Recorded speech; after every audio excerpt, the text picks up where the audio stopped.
Case open. You have been chasing something your entire life. A promotion, a relationship, a number in your bank account, a body that finally looks the way you want it to look. And somewhere in the back of your mind, you carry this quiet promise that when you get there, everything will feel different, better, complete. Here is the problem. You will never arrive. Not because you are failing, not because your goals are wrong, but because your brain is running a program so ancient, so deeply wired, that it literally cannot let you enjoy what you already have for more than a few weeks. By the end of this investigation, you will never look at your own ambition the same way again. Let me tell you exactly what is happening inside your head and why the happiest people on the planet figured out the one thing almost everyone else missed. Imagine you just got the thing you have been working toward for months, maybe years. The new apartment, the raise, the relationship you wanted. Day 1, you are euphoric. Day 7, still great. Day 30, it is fine. Day 90, you barely notice it anymore. You are already looking at the next thing. This is not ingratitude.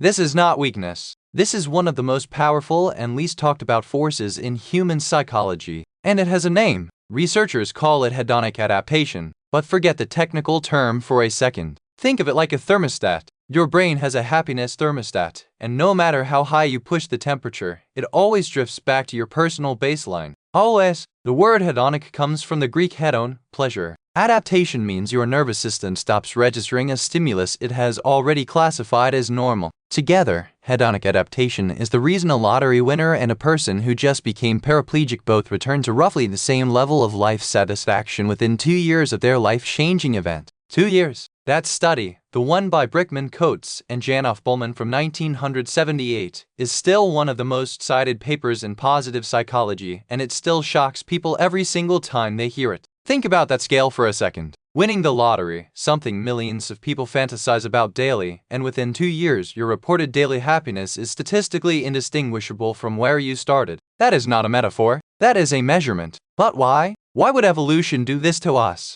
That is where the first real clue appears, and it changes everything about how you understand the chase. Your brain is not designed to make you happy. Read that again. Your brain is designed to keep you alive. Those are very different jobs. A brain that let you reach a goal and then sit in permanent contentment would be a dead brain within weeks. No motivation to find more food. No urgency to find a better shelter. No drive to reproduce. Contentment is a biological off switch, and evolution selected against it with extreme prejudice. Every time you achieve something and then immediately look for the next thing, you are not being greedy. You are running firmware that kept your ancestors alive on the African savanna for 200,000 years. The problem is that firmware was written for a world where the next goal was survival, not the next iPhone model or the next salary bracket. So your brain recalibrates. The new apartment becomes the background. The raise becomes the new normal. The relationship loses its electric charge and settles into something quieter, which your brain immediately codes as not enough. And the treadmill starts again. Here's the thing though. That metaphor, the hedonic treadmill, was coined by psychologists Philip Brickman and Donald Campbell back in 1971. And for a long time, the conclusion most people drew from it was depressing. Nothing you do will ever make you lastingly happy. So why bother? But that conclusion is wrong. And this is where the investigation takes a turn. Because not everyone adapts at the same rate. Not everyone adapts to everything. And the researchers who kept pulling on this thread found something genuinely surprising hidden underneath the treadmill metaphor. Something that completely changes what you should be doing with your life, if you actually want to feel good and not just feel ambitious. The first major crack in the treadmill theory came from studies on what psychologists call experiential purchases versus material purchases. Here is the setup. 2 groups of people. One group buys something, a new phone, a piece of furniture, an item of clothing. The other group pays for an experience, a concert, a trip, a dinner with people they love. Both groups report high satisfaction immediately after. Then researchers check back in 6 months, 1 year, 2 years. The material purchase group has almost completely adapted. The thing is now just a thing in the background of their life. But the experience group, their satisfaction has not just held, in many cases it has actually increased. They are remembering the experience more fondly over time, not less. The trip to Bahia they took 18 months ago somehow keeps giving them pleasure every time they recall it. Why? Because you cannot put a memory in the living room and stop noticing it.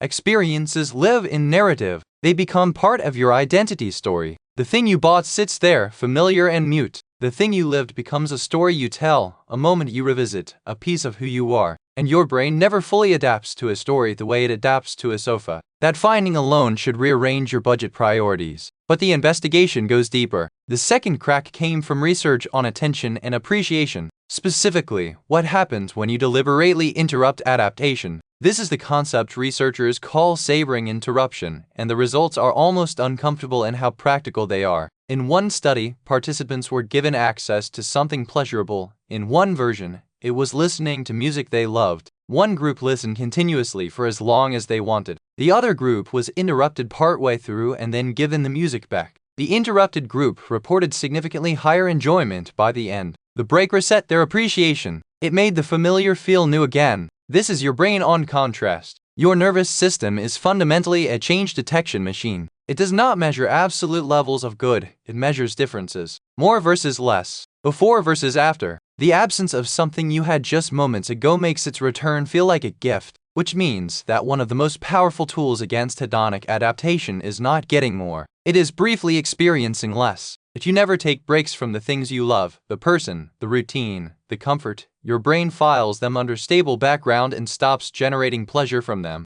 The break is not the enemy of satisfaction. The break is what makes satisfaction possible again. Now, here is where this investigation becomes genuinely uncomfortable, because this is the human cost. This is the bill that almost nobody sees coming. Meet the career climber. Works 14-hour days for 3 years to get the director title. That's it. Feels incredible for maybe 4 weeks. Then starts working toward VP. Sound familiar? That person is not unusually ambitious or broken. That person is just unaware of the adaptation cycle. So they are running on the treadmill thinking they are getting somewhere, when in reality they are just burning energy to stay in place emotionally. Or the relationship version, which might be the most painful one. You meet someone and the chemistry is electric. Every conversation feels like a discovery. 6 months in, it is comfortable. 1 year in, you start to wonder if you have lost something. You think, maybe this is the wrong person. Maybe I need something more exciting. And you leave, only to find that within a few months of the new relationship, the exact same cycle begins again. The problem was never the partner. The problem was the thermostat.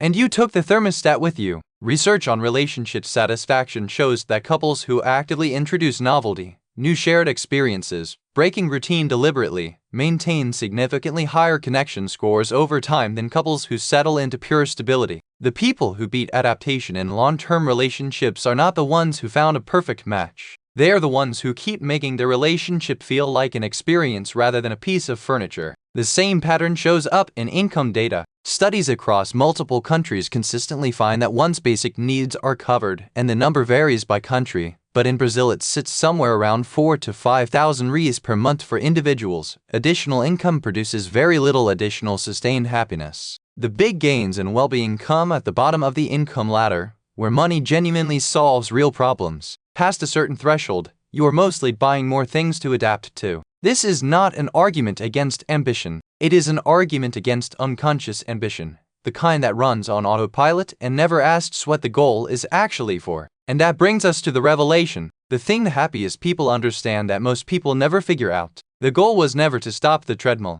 The treadmill cannot be stopped. It is structural, it is biological, it is you. The goal is to stop confusing the treadmill for the destination. Because here is what the data actually shows about sustained well-being. It does not come from achievement. It comes from engagement. There is a difference between a life organized around arriving and a life organized around moving well. People who report consistently high life satisfaction across decades are not the ones who accumulated the most. They are the ones who maintained novelty, variety, and connection, deliberately, consistently as a practice. They took the trip. They had the conversation. They changed the routine before it became invisible. They spent on experiences over objects when they had a choice. And they learned, consciously or not, to recognize the early signs of adaptation and treat them not as evidence that something is wrong, but as a signal to introduce contrast. There is also a third factor that research keeps returning to, and it is the one most people find hardest to accept. Gratitude. Not the motivational poster kind, the practiced, almost mechanical kind.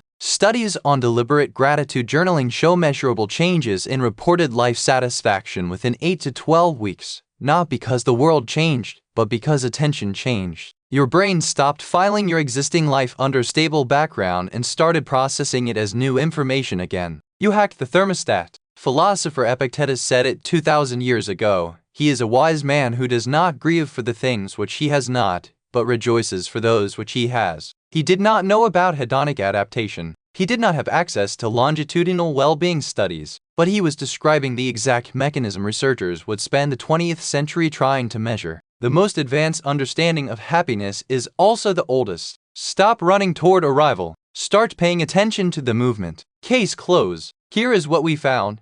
Your brain is a thermostat, not a scoreboard. It always drifts back to baseline, no matter what you achieve. Experiences outlast possessions because stories never fully adapt. And the people who beat the hedonic treadmill do not do it by getting more. They do it by staying awake to what they already have, introducing contrast before comfort becomes invisible, and choosing engagement over accumulation. You are not broken for always wanting more. You are just running on ancient software. Now you know the update exists. If this case made you think differently about your own chase, share it with one person who needs to hear it. Subscribe so you never miss the next investigation. And stay curious, the next case is already open.